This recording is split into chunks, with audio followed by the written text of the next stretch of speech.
it's looking like 12 clusters at UC Davis. So these are the 12 different topics that will be taught, and you apply to 1/2 of these topics if you would like to. And as I was saying, our campuses all have different ones. So San Diego, I think, has 13 different ones. We have 12. I think UCLA just jumped up to 8 this year. They're brand new. They started last year. So what you want to do if you are interested in Cosmos or a summer program like this is take a look at our different clusters. You read what it is that they're going to be teaching and apply to the one that is most interesting to you. All of ours are pretty interesting, and I will say it is a pretty competitive program. Last year, we had just under 9,000 applicants for about 1,200 spots. So it's tough, but it is very rewarding from what we hear from our students. They really love this program. Wish they could do it more than once, but we are only a one-time kind of thing. We have a lot of students who want to apply. So we have a brand new cluster, I should mention, this year. Beyond the numbers, our stats department got together a cluster, and they will be doing a big data group this year, which we're very excited about.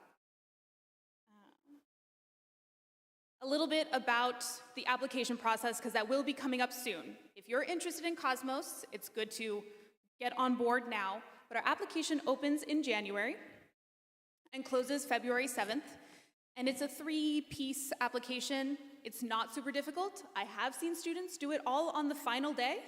I do not recommend that. That's insane, but it can be done. That said, the student portion of the application consists of a couple of different things, but the main things are 2 essays, 2 short, 1 short one, 1 long one, and then uploading your unofficial transcript, so we have grades as well.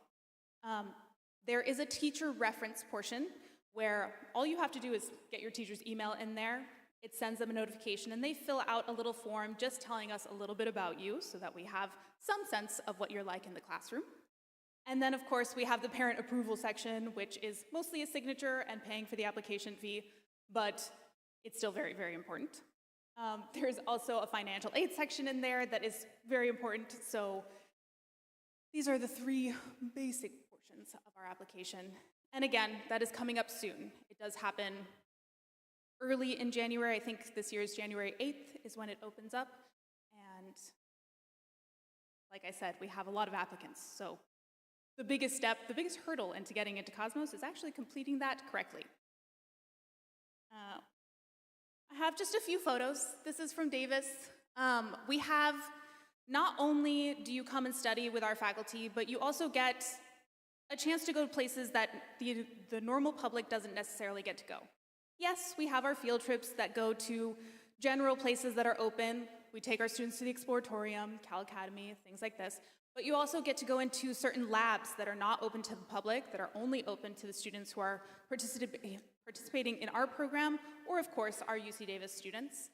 But beyond that, we do like you to get a chance to understand what dorm life is like, what it's going to be like. Well, I understand you do have dorms here, so maybe some of you are already familiar with that. But we give students a chance to see what it's going to be like living on your own for the first time before you head off to college, and get to see what it's like figuring out dorm food every week, and getting to meet other students who are just as interested in the subject that you applied to as you are. Sometimes that's not necessarily the case in your everyday classes at high school, but here we have people who are truly passionate about the thing that they have applied to, the topic that they're studying. So just a little bit more, let's see. I did want to make sure that, and we did provide these slides, so hopefully we can get that to you, or we have flyers for you at the end. This is our information for all of our campuses, all 5 of them, because like I said, we have Cosmos on 5 different campuses now. We're very excited about that. And a couple of dates that have to do with our application. When our admissions come out, we release everything on this year's March 27th, I think.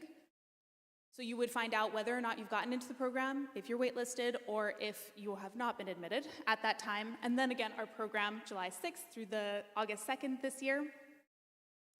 And then down below, of course, is our Instagram. It's where we put up all our updates. It's where we keep our students updated with, what activities we're doing over the summer, and then when application things are coming up, when big deadlines are not far away. So yeah, this is pretty much what I wanted to tell you. Does anybody have any questions? Feel free to ask. If not, that is okay. Perfect. Well, so I do have, if you do have any questions that you don't want to ask in front of everybody, Jerry and I are going to be in the back. We have flyers. Jerry, can you raise your hands? Sorry. Jerry's over there, yeah. We'll be in the back. We have flyers with all of this information on it, including QR codes, etc. It has information for our upcoming virtual information sessions that we're doing for everybody who wants to attend. And of course, if you just want a sticker, we have that too. Okay, thank you.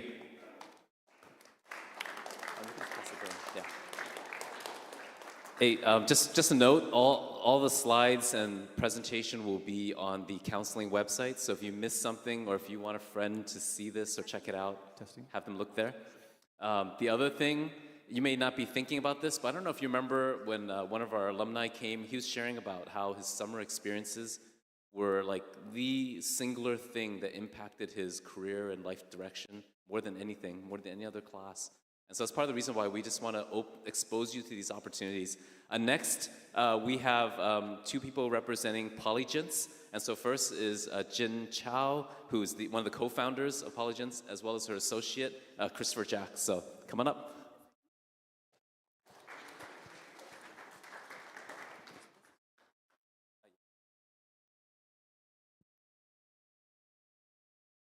Awesome. Hi, everyone. My name is Jin, one of the co-founders of Polygence. Really honored to be here and to meet you all. I'm here to talk to you all about independent research projects over the summer and also over the school year. But before that, I'll have myself and CJ, Christopher Jack, introduce ourselves. So I'm Jin. I was originally from Hong Kong, grew up there, and then went to Princeton for my undergrad, where I graduated as valedictorian. And then I went to Stanford to do my PhD, which I quit midway to start Polygence because I wanted to do something more fun and higher impact within education and work with young students like yourself. My undergrad and my PhD was in something very, very nerdy. It was in comparative literature. I was working on French literature and Arabic stuff and German, and I just really loved humanities and really loved languages. But I decided I wanted to be in education rather than become a professor, and I wanted to work in high school education. And so at Stanford and also at Princeton, I did a lot of teaching, and that's where I really fell in love with working with young students, whether it's undergrads or high schoolers, and also partly why I decided to start something like Polygence, which helps high schoolers like yourself connect with PhD-level researchers to do projects online. And so I'll let CJ introduce himself before we continue. My name is CJ. I'm the Senior Partnerships Manager at Polygence. I've been with the team for about 3 years, and I've been in the education field for actually 15 years now. I was an ESL teacher in South Korea, got my master's degree in international education, and I'm currently an MBA candidate at University of Illinois. So one thing that I really love about Polygence is that we've had about 4,000 students who've completed a research project with us in just 5.5 years. So just glad to be here today. Awesome. So what exactly is Polygence? So we are a fully online research mentorship program where high schoolers and also middle schoolers, so we do have some really advanced 8th graders and 9th graders for those freshmen out there, who have done projects with us by being paired with PhD-level researchers to work on projects ranging from humanities, social sciences, all the way to anything in STEM, whether it's genetics, computational biology, AI, you name it, we probably have a mentor for you. We have over 3,000 PhD teachers and candidates on our platform who can get paired with you to do quite literally whatever you're interested in. And our students not only write research papers, even though that is obviously one of the most popular outcomes that students want to do, we've also had students design their own fashion line as their Polygence project. We've had students build robots. We've had students start fundraisers, and also obviously write research papers to go present at conferences, to publish in journals, etc. And so Polygence is really a way for students to do what you love. Imagine if you have an interest that isn't really something you can explore in school, whether it's architecture or some kind of really advanced topic within genetics that is just not offered at school or in extracurricular. Polygence is a place where you can meet with an expert in that thing that you're very passionate about to get extra guidance on, and then to do something that's really impressive for college applications that you can attach to your Common App or that you can talk about on your applications.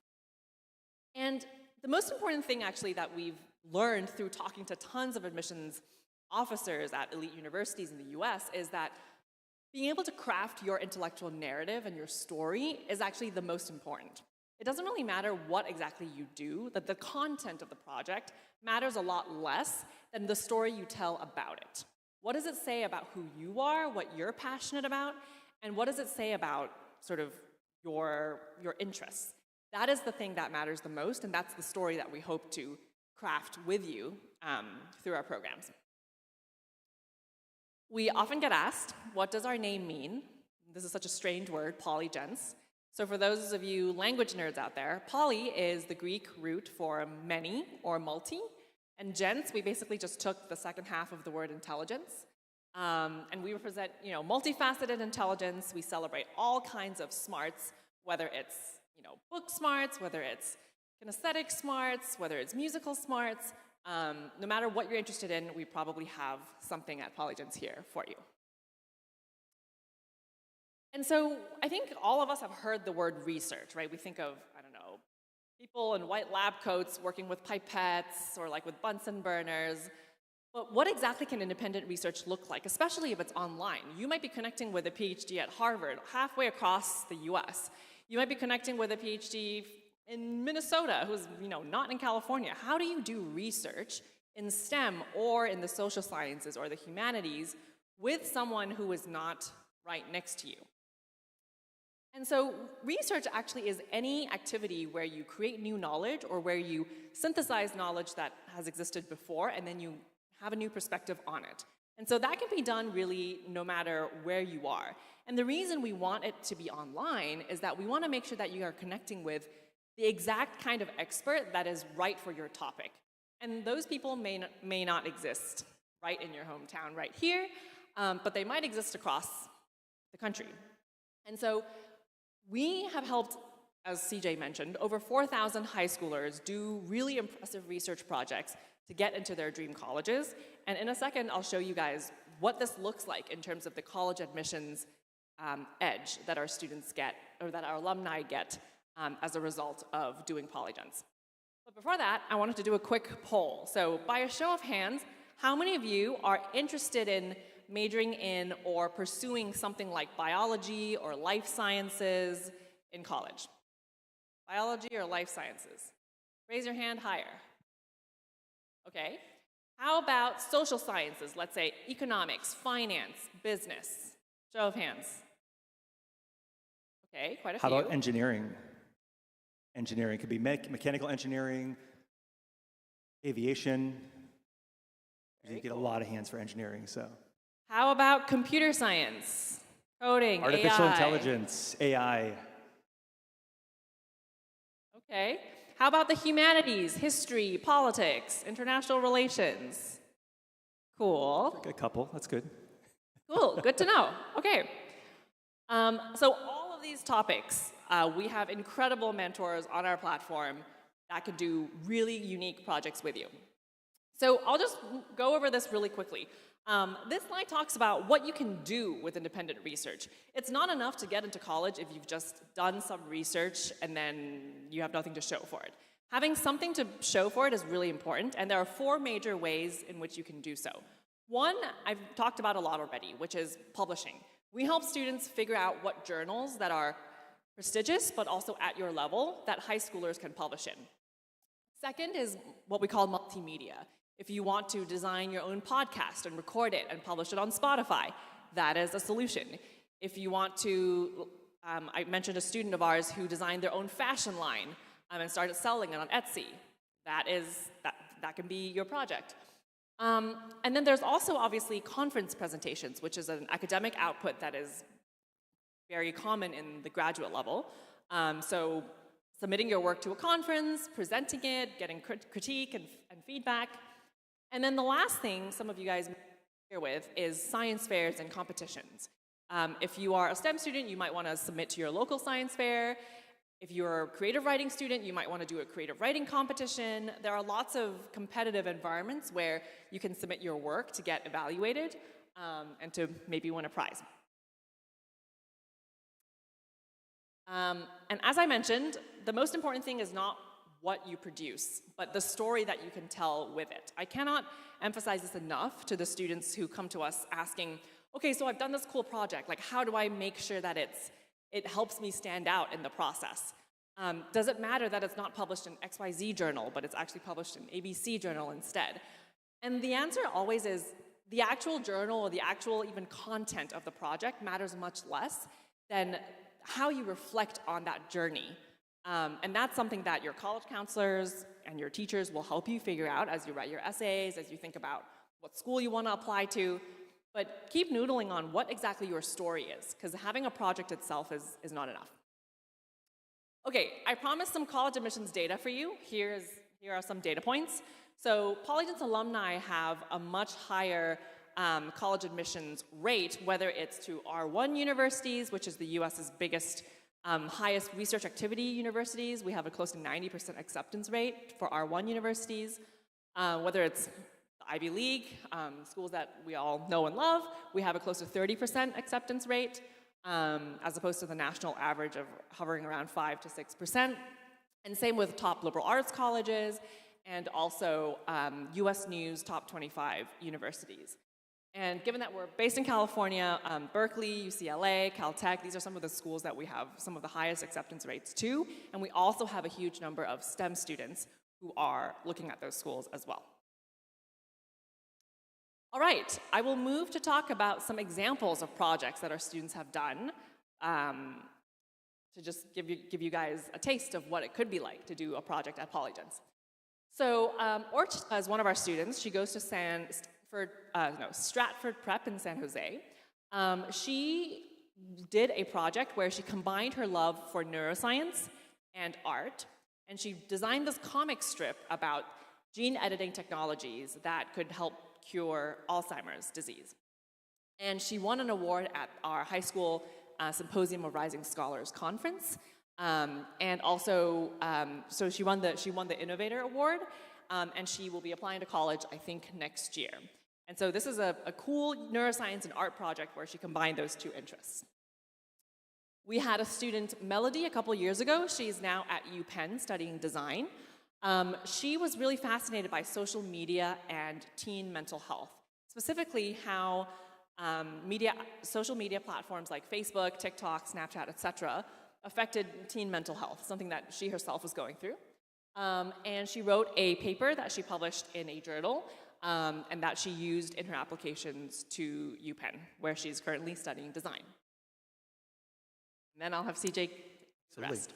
So I'll talk a little bit about Anath's project. Anath is actually one of my favorite students that I've ever seen come through Polygence. He came to us with an interest in better understanding how drugs can be synthesized in space, because he had an interest in sort of understanding if you're an astronaut and you're on a mission to Mars, and let's say that you break your leg or you get really, really sick, well, there's no CVS down the street on your way to Mars, so you have to actually create the drug in space. So he worked on a really cool project with one of our amazing mentors, John, who's a PhD candidate at Arizona State University. And for his final project, he submitted that for a competition called Genes in Space.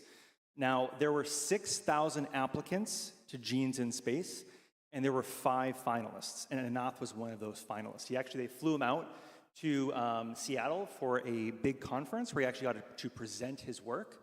And he's now a bioinformatics student at UC Santa Cruz. It's a really cool story about Anath. All right. So we're going to jump into the Polygence programs. So it might be hard to see from out there, but on the left-hand side is our core program. Our core program is sort of the bread and butter of what we do here at Polygence. It's 10 sessions, one-on-one with your mentor over the course of anywhere between 3 to 6 months. What's great about the core program is that you can start your project when you want. You can also end your project when you want. So even though it says 3 to 6 months, we have some students that do their project 3 months over the course of the summer. About 50% of students do that. The other 50% of students will do their project concurrently with their fall and or spring semester. So sometimes that project might be 9 months or 10 months. So we're really customizing the experience to whatever your schedule looks like. So there's a lot of flexibility with the timeline for your project. I'll talk over about Launchpad. I know a lot of students come to us and they often don't know what topic they want to study. They kind of know roughly, like maybe engineering or biology. They need a little bit of assistance with choosing that topic. So we have a program called Launchpad. Launchpad is 3 sessions, one-on-one with 3 different mentors. And the idea is that in those 3 sessions, you just simply brainstorm different topic ideas. You can choose 3 topics within engineering or 3 topics within biology, or you can do sort of like a smorgasbord, right? Where it's one is biology, one is engineering, one is fashion design. Again, it's totally customized to whatever your interests are.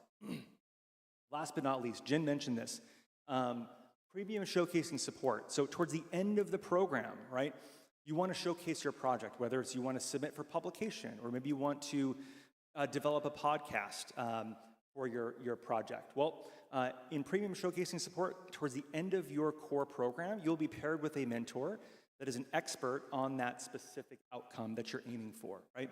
So maybe you're aiming for publication and you need some assistance with determining what journal you want to apply to and what that process might look like. Well, we pair you with a showcasing support mentor that's an expert in that process, and you'll work with them for 3 sessions, and they will help you sort of with that process towards publication. One thing that's very important is we don't guarantee publication at Polygence. When students get published, we get a lot of students that are published from Polygence, it's on the quality of their work, not because of some extra fee or what have you. So those are sort of the programs that we have here at Polygence. Oh, I missed the last one. Gifted and Talented Institute. Yes, we actually have college credit available for students that go through our core program. So if you're writing a research paper, we actually have a partnership with a university here in California where you can get 3 college credits.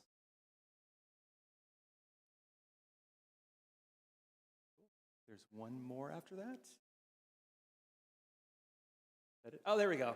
Oh, actually, you want to go back one more? So I mentioned this earlier, but we do have rolling admissions. We have cohorts every month, but effectively it's rolling admissions. Our next cohort deadline is December 15th. So if you are interested in learning more about Polygence, or if you'd like to potentially apply to do a research project with us, on the next slide is a QR code and also an email address, but you can also talk to us in the back on your way out, and we also have some flyers as well.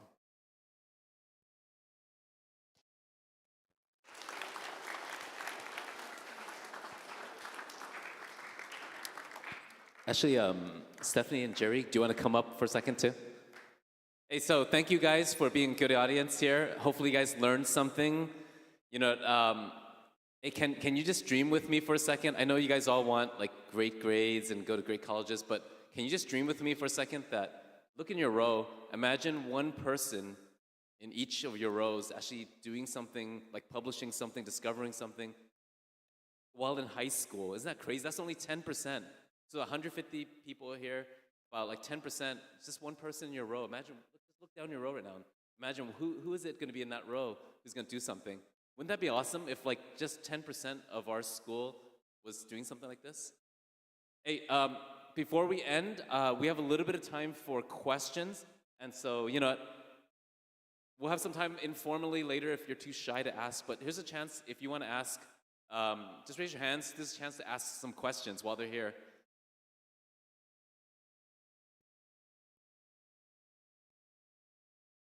Anybody? I'll walk the mic up to you.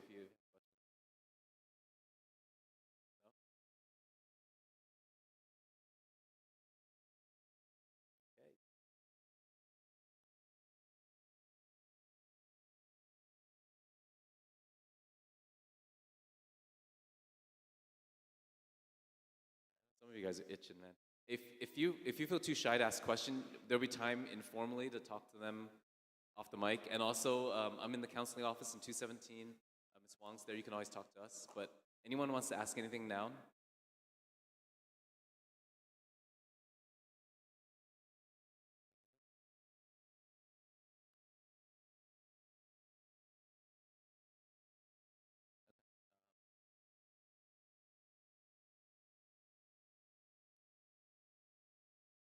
Do either programs have anything for creative writing? Say that one more time. Do either programs have anything for creative writing? We do. We have a number of MFA mentors, actually, and published novelists on our platform that can work with you on whether it's poetry, short stories, whatever, and then we can help you identify competitions or magazines to submit to if that's what you want. We also have had students publish their own blogs and their own sort of creative writing pieces. So it really depends on what you want to do, but we have a lot of creative writer mentors.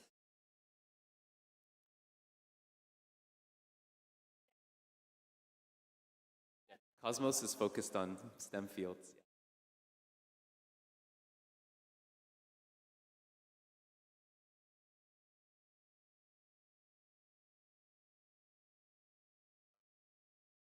Oh, there's a question about cost, how much it costs to go. Maybe both of you guys can share. Hello? Okay. Cosmos does have a cost, and I'm going to warn you before I say this number. It is a big number. It has a big, shocking, sticker. But it covers everything. So, Cosmos for 2025 is going to be $5,226, $56, $5,200. Do it up there. However, that does cover 4 weeks of staying in the dorms, eating day, any field, any lab costs, any supplies you need, everything. Additionally, we do also have financial aid. So you apply for financial aid when you apply for the program itself, and it can cover up to the entire amount of the cost. So there is a way to get everything covered. It just sort of depends on how many students we have applying for financial aid and how much we were able to fundraise. So we do have ways to cover all of those costs, including our application fee. This year, I think the application is $44, but there is a way to ask for a fee waiver as well. Hello? Can you hear me? Okay. At Polygence, we also do have a cost, although we do have a wide range of programs. So we have group project programs that range from $500 all the way to the programs that CJ was talking about, the one-on-one mentorship program, that's around $2,700. And so there's a pretty wide range, and I'm sure we can find something that's right for you if you want to do research. Also, just add real quick, there's no application fee to apply to Polygence, and all CCA students get a 10% discount.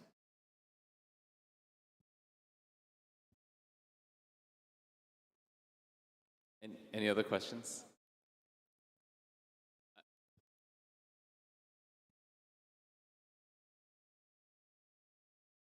What's the youngest that a person can apply for your program, and do you take seniors as well? So Cosmos is set up for high school students. For what that means to us is anywhere from the summer after 8th grade, so you're a 9th grader going into your 9th grade year, or the summer after your 12th grade year, so you can still be a 12th grader. I will say we rarely get 12th graders applying to our program because your next step is college, and we are sort of a pre-college program. But we always have at least a few. The majority of our students are, of course, 10th and 11th graders, but we have every age living with us for the duration of the summer.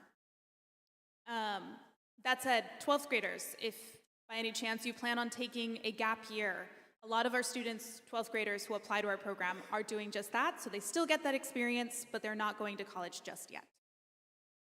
For us, we're also mostly high schoolers, 10th and 11th grade being kind of like with Cosmos, the biggest age group. Although, as I mentioned earlier, we have had really advanced middle schoolers do projects with us as well. We have had a 7th grader do one of the most incredible genetics projects with us, but that's pretty rare, I would say, because we also do require students to handle all communications with mentors on your own. We don't allow parents in the sessions. It's a pretty sort of independent and student-driven process, so we need students to be mature. So I would say basically anywhere between 9th and 12th, students have done polygents. We have had students get into college and then do polygents to prep for college, or even a small number of college students do polygents while in college. And so the range is pretty wide. Questions? Is it fun? Yes, is it fun? Is it fun? I can't say for a fact that it's fun because I've never been a student in Cosmos. But based on the reaction from our students, yes, absolutely.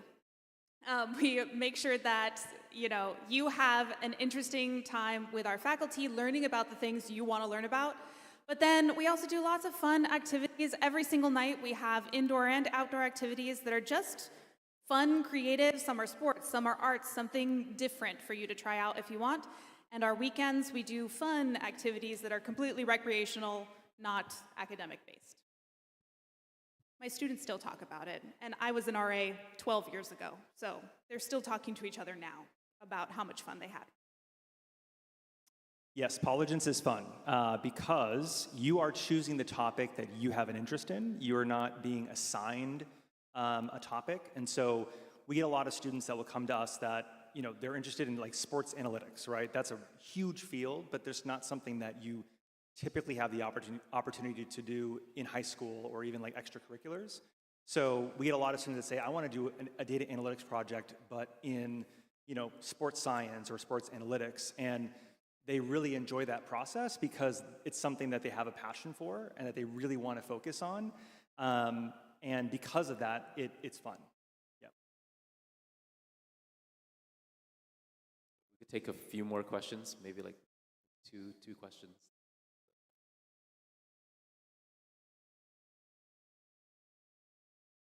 For polygents, is it more about trying to find your career path or what you want to research? That is a very good question. It can be for either. So most of the students who come to polygents are trying to figure out what they want to major in, but obviously that's often very tied to what career they might want to pursue. So a lot of students might come to us saying like, my parents kind of want me to be a doctor. I've always thought I'd be a doctor. Do I want to be a doctor? Let me do a project to find out whether I actually like it, because all I've taken is AP Bio and I have no idea what being a doctor actually means or what it actually entails. So oftentimes it's both, but I would say we have more students doing academic projects to try to figure out their academic path that then leads into a career.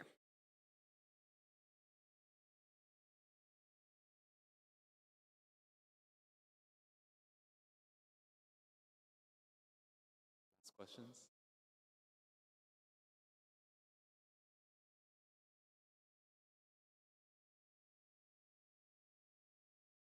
We're pretty good.